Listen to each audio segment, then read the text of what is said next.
Analog dreams, cassette tape, his stolen kiss behind the 7-Eleven. No cell phones tracking where we've been, just freedom, pure freedom. Rode bikes till the streetlights came on. Stayed out, stayed gone. Mama didn't worry, didn't call. We just came home when we. Hello तो आज आए हैं हम Gwalior fort देखने। पूरी रात पंकज भाई गाड़ी चला के थक गए हैं और फोर्ट खुलता है सुबह 6 बजे और हम यहाँ पे 5:45 से वेट कर रहे हैं ताकि बारिश रुक जाए। बारिश तो नहीं रुकी थी जब तक हमने थोड़ा सा भीगे, थोड़ा गाड़ी में वेट किया। फिलहाल बारिश रुकी हुई है और हम जा रहे हैं फोर्ट की तरफ। मेन प्लान तो हमारा बनारस जाने का है। मुझे लगता नहीं है इतनी आवाज़ इसमें आ पाएगी हवा की वजह से, तो बाद में शायद वॉइस ओवर करना पड़े। तो मेन प्लान तो बनारस जाने का है, लेकिन हम एक छोटा सा डी रूट ले लें। तो पहले ग्वालियर फोर्ट देखेंगे। ये है उस टाइम का दीवाने खास। यहाँ सामने राजा बैठते थे। ये जो जालियाँ हैं, जालियों के पीछे रानी बैठा करती थी। अगर कोई गेस्ट आता था तो वो यहाँ बैठता था। और बाकी ये जो जगह है, यहाँ पे कोई परफॉर्मेंस होती थी या फिर मीटिंग होती थी। और सामने जो जगह है, ये है मंदिर। मान सिंह की 9 रानियाँ थी, जिसमें से 8 यहाँ रहा करती थी। तो उनका पूजा करने की जगह है। यहाँ पे ऐसे 3-3 के 11 जगह हैं यहाँ पे। तो ये ब्रह्मा विष्णु महेश ऐसे 11 उनकी मूर्तियाँ थी तीनों की। और इसके पीछे ही गैप है। अगर रानियों को यहाँ की परिक्रमा करनी होती थी तो वो यहाँ से किया करती थी। इस फोर्ट में 2 अंडरग्राउंड लेवल्स हैं। यहाँ पर जो आप गैप देख पा रहे हैं, ये प्रॉपर लाइट और वेंटिलेशन के लिए दिया हुआ है। ये जो पहला लेवल है, ये रानियों के नहाने की जगह है। कुछ लोग ऐसा भी कहते हैं कि जो यहाँ के राजा थे मान सिंह तोमर, उनकी डेथ के बाद मान सिंह तोमर की 8 वाइफ्स ने यहाँ पर जौहर किया था, जो हिस्टोरिकली अभी इतना प्रूवन नहीं है। ऐसा कहते हैं, लेकिन हिस्टोरिकल एविडेंस कुछ और है। क्योंकि ऑल्दो मान सिंह तोमर के सिकंदर लोदी के साथ कॉन्फ्लिक्ट थे, लेकिन मान सिंह तोमर की डेथ एक नेचुरल डेथ थी। और मान सिंह तोमर के बाद जो उनके बेटे थे विक्रमादित्य तोमर, उनकी जो डेथ हुई थी वो इब्राहिम लोदी के साथ first battle of Panipat against Babar जो थी उसमें हुई थी। वो इब्राहिम लोदी के साथ थे। वहाँ पर जब विक्रमादित्य तोमर की डेथ हो गई, हुमायूं ने विक्रमादित्य तोमर की फैमिली को कैप्चर कर लिया। तो उस टाइम पर कोहिनूर हुमायूं को दे दिया गया था ताकि विक्रमादित्य तोमर की फैमिली को बचाया जा सके। बट जौहर का कोई भी इंसिडेंट यहाँ पर हिस्टोरिकली रिपोर्टेड नहीं है।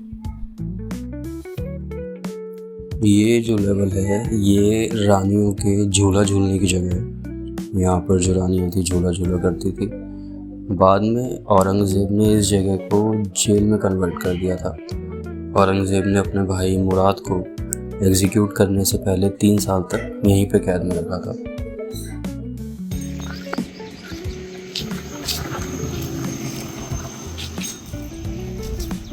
मैं नहीं हूँ वाहन चोर।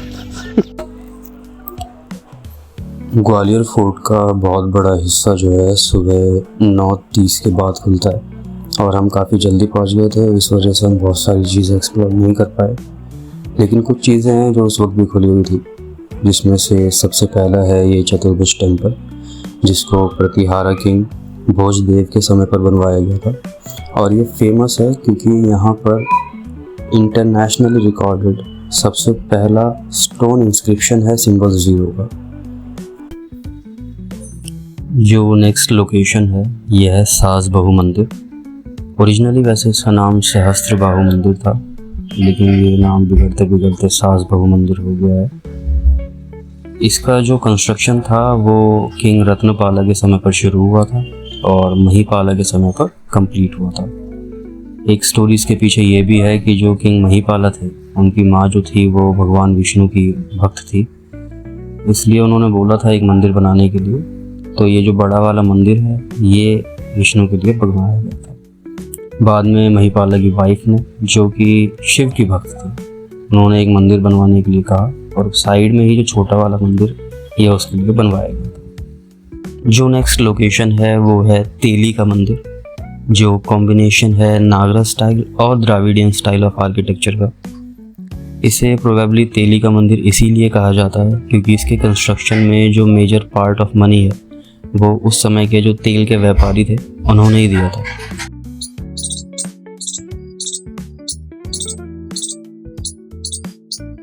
टाइमिंग इशू की वजह से हम गुजरी महल एक्सप्लोर नहीं कर पाए, जहाँ पर राजा मान सिंह तोमर की 9th रानी मृगनयनी रहा करती थी। प्रेजेंट टाइम पर ये एक आर्कियोलॉजिकल म्यूज़ियम है। इसे बिना एक्सप्लोर किए ही हम निकल गए ओरछा की तरफ, लेकिन उससे पहले एमपी के लोगों को ऐसा पोहा क्या पसंद है भाई, भीड़ हो रही है।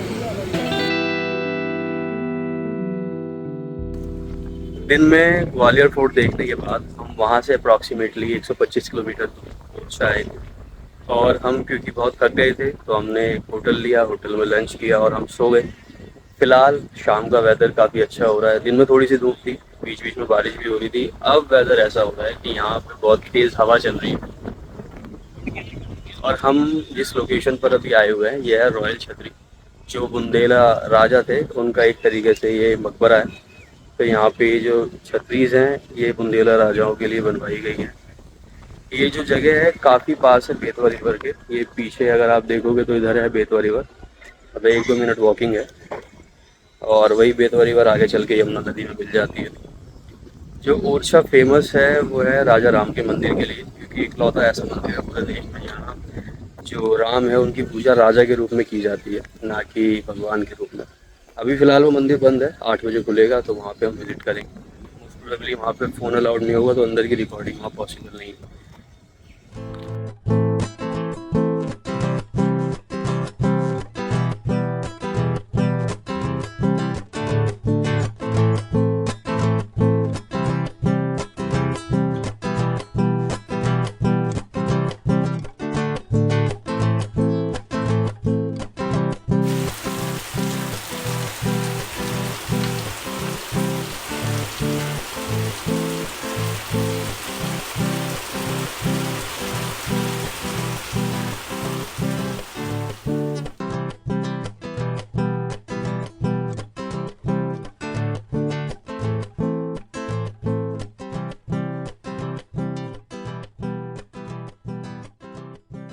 तो कल रात तो हम थोड़ा सा हो गए थे लेट इसे देखने के लिए। इसकी एंट्री बंद हो गई थी, सिर्फ बाहर था, ऐसे विज़िट कर सकते थे। पीछे जो आप देख रहे हो वो है राजा राम का मंदिर और ये है चतुर्भुज टेम्पल, जो रात को सिर्फ हम बाहर से देख पाए थे। अब हम जाएंगे इसके अंदर। चतुर्भुज टेम्पल और राजा राम टेम्पल के पीछे भी एक कहानी है। चतुर्भुज टेम्पल का जो निर्माण था वो यहाँ के राजा मधुकर शाह ने करवाया था। मधुकर शाह श्री कृष्ण के बहुत बड़े भक्त थे और जो उनकी वाइफ रानी गणेश थी वो श्री राम की बहुत बड़ी भक्त थी। एक बार मधुकर शाह ने रानी से बोला वृंदावन चलने के लिए, श्री कृष्ण की पूजा के लिए, लेकिन रानी क्योंकि राम की भक्त थी तो उन्होंने मना कर दिया और बोला कि वो ओरछा ही रुकेंगी और श्री राम की पूजा करेंगी।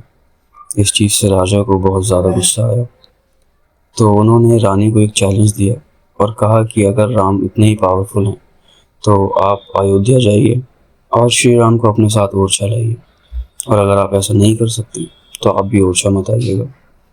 रानी को भी इस चीज़ का बुरा लगा, लेकिन उन्होंने एक चैलेंज जो था एक्सेप्ट किया और वो चली गई अयोध्या। सरयू नदी के किनारे पर बैठ के उन्होंने श्री राम को याद किया। बहुत समय भी जब श्री राम ने उन्हें दर्शन नहीं दिए, वो परेशान हो गई, तंग हो गई, तो उन्होंने अपनी लाइफ एंड करने का सोचा। जब उनके मन में एक ख्याल आया, वो पानी में कूद गई, तो श्री राम ने एक बच्चे के रूप में उन्हें दर्शन दिए और उनसे कहा कि वो उनके साथ बिल्कुल ओरछा चलेंगे, लेकिन कुछ शर्तें थी, कुछ कंडीशंस उन्होंने रखी।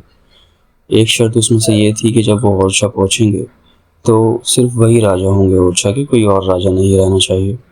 दूसरी शर्त ये थी कि जहाँ वो बैठ जाएंगे पहली बार वहाँ से वो उठेंगे नहीं। तो रानी ने इन शर्तों को माना और अयोध्या से ओरछा की तरफ चल दिए। इस चीज़ का पता चला मधुकर शाह को और उन्होंने जो चतुर्भुज टेम्पल है इसका कंस्ट्रक्शन शुरू करवाया। जब रानी वापस पहुंची अयोध्या से ओरछा तो चतुर्भुज टेम्पल का कंस्ट्रक्शन ऑलमोस्ट पूरा हो चुका था, कुछ समय उसमें बचा हुआ था। रानी क्योंकि इतने लंबे सफ़र से थक गई थी तो उन्होंने अपने महल के किचन में ही जो श्री राम की मूर्ति थी उसे रख दिया।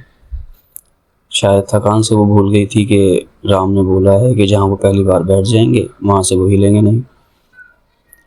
जब अगली सुबह श्री राम की मूर्ति को वहाँ से हटाकर चतुर्भुज टेम्पल में शिफ्ट करने के लिए लोग आए तो उनसे मूर्ति हटी ही नहीं। बाद में रानी को वो शर्त याद आई और रानी के महल को ही फिर आगे चलकर श्री राम के मंदिर में कन्वर्ट कर दिया गया और चतुर्भुज टेम्पल जो श्री राम के लिए बनवाया गया था वहाँ पर फिर मूर्ति की स्थापना नहीं हो पाई।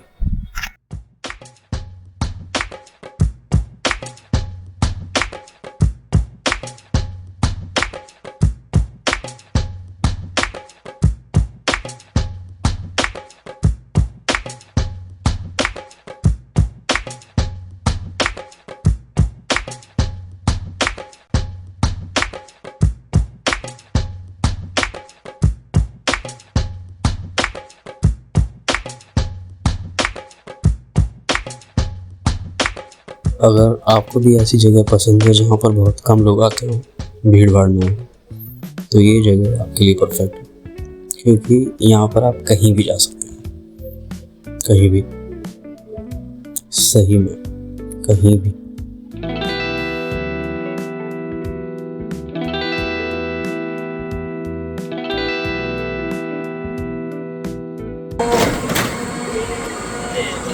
यहाँ उतनी ज़्यादा अटैक नहीं हुए जितना आप दिल्ली में देखेंगे, हम्पी में देखेंगे, सोमनाथ के मंदिर में देखेंगे। तो इसलिए ये मंदिर जो है जंगलों में जाने की वजह से आज अपन को इतने देखने के लिए मिल रहे हैं। वो भी 1000 वर्ष पुराने मंदिर अगर आप दूसरे मॉन्यूमेंट से कंपेयर करें तो आज भी ये अच्छी कंडीशन में बचे हुए हैं। अब 1838 में जब ब्रिटिश सेना का एक इंजीनियर यहाँ से गुजर रहा था उसने डिस्कवर किया खजुराहो को, T.S. बर्ट नाम के ब्रिटिशर द्वारा। आज सारे मंदिर जो है वो ASI के अंदर में, आर्कियोलॉजिकल सर्वे ऑफ इंडिया, और 1986 में इसको विश्व धरोहर, मतलब जो खजुराहो में रोडें अच्छी नहीं थी उस समय इसको विश्व धरोहर में जो है। अब पूरे ऑल ओवर इंडिया के मंदिर देखेंगे उनका आर्किटेक्चर है इंडो आर्यन। इंडो आर्यन में 3 वैरायटी, नागर, द्रविडियन और बेसर। तो खजुराहो की सारी मंदिर एक ही स्टाइल की है, नागर से। मतलब अगर आप एक मंदिर पे भी फोकस करेंगे तो उस मंदिर का स्टाइल हो जाएगा आपको। तो नागर में मंदिर होते कैसे हैं आप देखेंगे, प्रत्येक मंदिर को एक ऊंचे प्लेटफॉर्म पर बनाया गया है। इसको अपन जगती बोलते हैं। जैसे घर अपन बनाए तो अपन मजबूत बेस पे बनाएंगे तो आपका घर जो है टिकाऊ रहेगा। तो इसके अंदर ग्रेनाइट है ना, फिर उसके बेस पे इन्होंने सैंडस्टोन यूज किया हुआ है। तो उन्होंने 5 मंदिर बनाए। देखिए ये एक छोटा ये दिख रहा है, एक हर कोने में 4 मंदिर हैं, बीच में एक बड़ा मंदिर है। इसको पंचायत बोलते हैं। 5 तत्वों से अपना शरीर बनता है। तो यहाँ से जो ताजमहल अपन देखते हैं तो जो 4 मीनार एक डोम है वही कॉन्सेप्ट आया। ये पंच तत्व को रिप्रेजेंट किया है, यहाँ से कॉन्सेप्ट आ गया। हाँ, अपने हिंदू से लिया गया। तो अब पहले इनको बोलते थे देवालय, देवताओं के रहने के स्थान, अभी बोलते हैं मंदिर। मंदिर का मतलब है मन के अंदर। अगर आप अपने अंदर झांक के देखेंगे तो आपके अंदर कुंडलिनी ज्ञान भी है और नाड़ी ज्ञान भी है जो वैदराज जी को हुआ करता था। दोनों ज्ञान मंदिरों से बाहर दिखलाए गए हैं। मतलब 2 रास्ते हैं, योग और भोग। जो भी आप चूज करना चाहो वो आपके ऊपर है। इसमें रथ जैसे दिखाई दें आपको, सब नागर शैली के हैं। या कोणार्क मंदिर देखो, पुरी मंदिर देखो, खजुराहो मंदिर देखो। राजस्थान में बहुत सारे मंदिर हैं जो नागर शैली के। जब आप साउथ के मंदिर देखने के लिए जाएंगे वो पिरामिड की तरह ऊंची ऊंची दिखाएंगे आपको। जैसे मदुरई का मीनाक्षी और बृहदेश्वर टेम्पल है, तो वो विमान की तरह होते हैं, ये रथ की तरह होते हैं। और दोनों को अगर आप जोड़ दें तो बेल्लूर कर्नाटक हम्पी के मंदिर देखें तो वो बेसर शैली के हैं। बेसर का मतलब नागर और द्रविडियन का मिक्सचर है ना। तो ये चीज़ है। आपको आर्च बनते हैं 2 तरह के तोरण है, मकर तोरण और गज तोरण। यहाँ जो तोरण दिख रहा है वो मगर की मुख से निकला हुआ है, सिंगल पीस से बना हुआ है, मकर तोरण कहता है। तो मगर वहाँ गंगा जी का जैसे आप इसको क्रॉस करेंगे तो ऐसा माना जाएगा। First clarify by the Ganga water, दूसरी बात, मंदिर के दरवाजे पूर्व की ओर बनाए गए हैं। सिर्फ खजुराहो में एक मंदिर जो है आपका, या चतुर्भुज मंदिर देते हैं, तो वो सनसेट टेम्पल है, उसका दरवाजा वेस्ट साइड है, वहाँ से सनसेट बहुत अच्छा दिखता है। तो आप अंदर जाएंगे, बिना फ्लैश के भी फोटो अच्छी आएगी आपको। तो रोशनी किस तरह से क्रॉस होकर सीधा मूर्ति पे जाके पड़ती है, तो अपना वास्तुशास्त्र कितना डेवलप है वो चीज़ मिलेगी। ये अपन बात कर रहे हैं। ब्रह्मा है, विष्णु है, शिव है। So who is seated in the middle? The temple is dedicated to that particular type. है ना? तो अपन को मंदिर दो अगर आप देख लें खजुराहो में, एक ये लक्ष्मण टेम्पल विष्णु भगवान का, एक कंदारिया महादेव ये शिव भगवान का है। तो 10 मंदिर शिव के हैं यहाँ पर, 9 मंदिर विष्णु भगवान के, टोटल 25 मंदिर हैं। बाकी 4 जैन मंदिर हैं, एक योगिनी का मंदिर है जिसमें मूर्तियाँ नहीं हैं, और एक रास्ते में हनुमान जी का मंदिर। योगिनी के मंदिर 64 योगिनी मंदिर है यहाँ पर, वो अच्छा साथ मूर्ति जो है वो नहीं। अब इसमें कंफ्यूजन क्या है, इस मंदिर का नाम लक्ष्मण टेम्पल है। इसको लक्ष्मण वर्मन नाम के राजा ने बनवाया था, तो राजा के नाम से मंदिर को लक्ष्मण मंदिर बोलते हैं, मगर है विष्णु भगवान।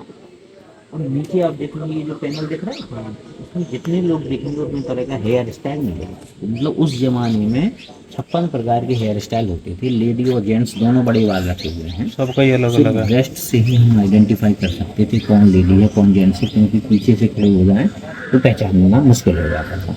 दोनों लोग ज्वेलरी ज़्यादा पहनते थे। कपड़े जो अपने यहाँ होते थे उसमें सिलाई नहीं थी, सिलाई मुगल लेके आए अपने यहाँ पर, तो गांठ लगा के, जैसे साउथ में जाएंगे आप तो मंदिरों में जब तक वो अंदर जाने की परमिशन नहीं देंगे जब तक आप धोती नहीं, तो ये शुद्ध वस्त्र है। हम जो कपड़े पहने हुए हैं सिलाई होती है, ठीक है। तो ये चीज़ दिखलाई रही है, ये नया पैदल लगा हुआ है, ठीक है।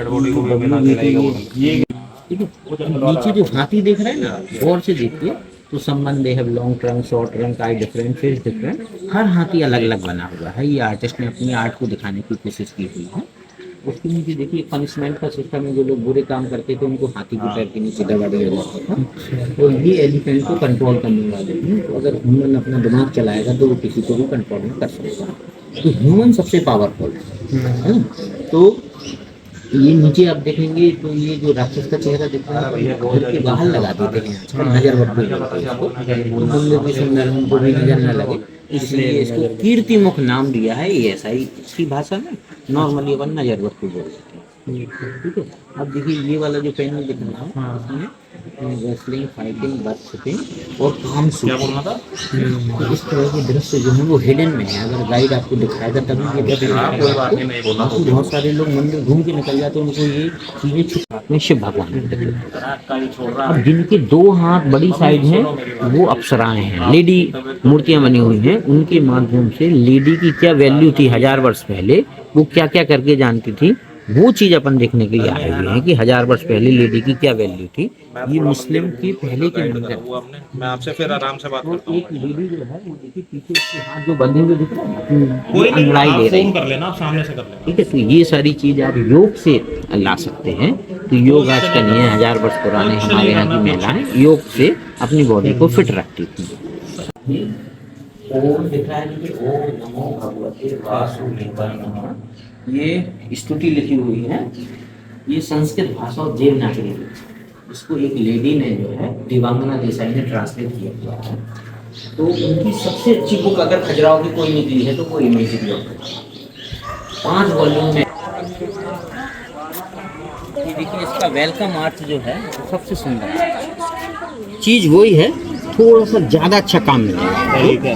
तो पहला मंदिर वो बना था, फिर उसके बाद इनके पुत्र थे ढंगदेव, उन्होंने वो विश्वनाथ मंदिर बनाया। तो चाहे विश्वनाथ देख लो चाहे कंदारी देख लो, दोनों शिव के है ना। तो जो शिव में पुरुष जो है 3 लेडी की एनर्जी को खींच रहा है, ये दोनों हाथ रखे हुए दिखा है ना, मंत्र से वो एनर्जी को खींच रहा है और मूलाधारा चक्र। अब ये इस वीडियो को यहीं करते हैं। हम आपसे मिलेंगे नेक्स्ट वीडियो में, जहाँ पर हम जाएंगे बनारस। तब तक आप एंजॉय कीजिए इस शॉट को।